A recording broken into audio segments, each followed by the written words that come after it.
Le larynx comporte 3 paires d'articulations. La première paire synoviale est l'articulation cricothyroïdienne, qui est formée par la facette articulaire de la corne inférieure du cartilage thyroïde et par la face latérale du cartilage cricoïde.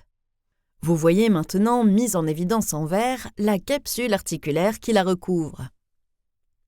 Nous nous consacrons ensuite aux articulations synoviales crico-aryténoïdiennes situées entre le bord supérieur du cartilage cricoïde et les bases des cartilages aryténoïdes. Tout comme les articulations cricothyroïdiennes, elles sont enfermées dans des capsules fibreuses. Notre dernière paire d'articulations est constituée des articulations arycorniculées.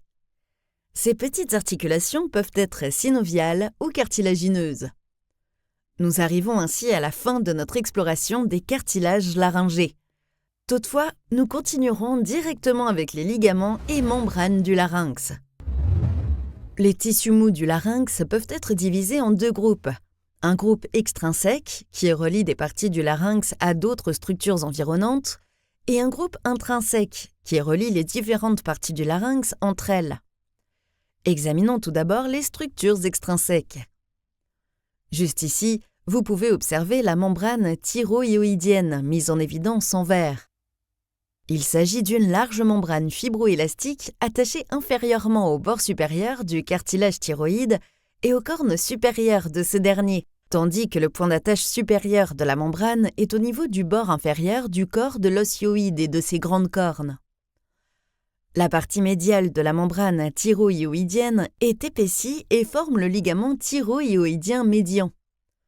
Les bords libres latéraux de la membrane, entre les extrémités des grandes cornes de l'osioïde et les cornes supérieures du cartilage thyroïde, sont également épaissis. Ces structures sont également connues sous le nom de ligaments thyroïdiens latéraux. C'est dans ces ligaments que sont suspendus nos petits cartilages tritissés dont nous avons parlé précédemment dans ce tutoriel. Dans la membrane plus fine située entre les ligaments thyroïdiens antérieurs et latéral, vous trouverez le petit foramen qui permet le passage de l'artère laryngée supérieure et du nerf laryngé interne. Le ligament cricotrachéal qui s'étend entre le bord inférieur du cartilage cricoïde et le premier cartilage trachéal se mêle au tissu fibroélastique entre les cartilages trachéaux.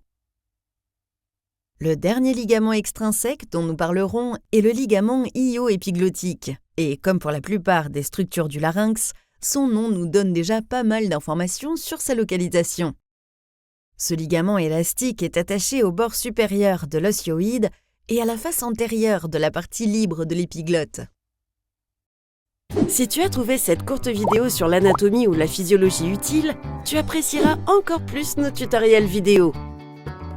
Clique sur le bouton et tu comprendras ce que je veux dire.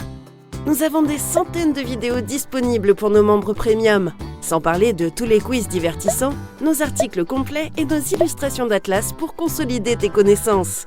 Clique sur le bouton au milieu pour regarder la vidéo en entier et maîtriser l'anatomie et la physiologie.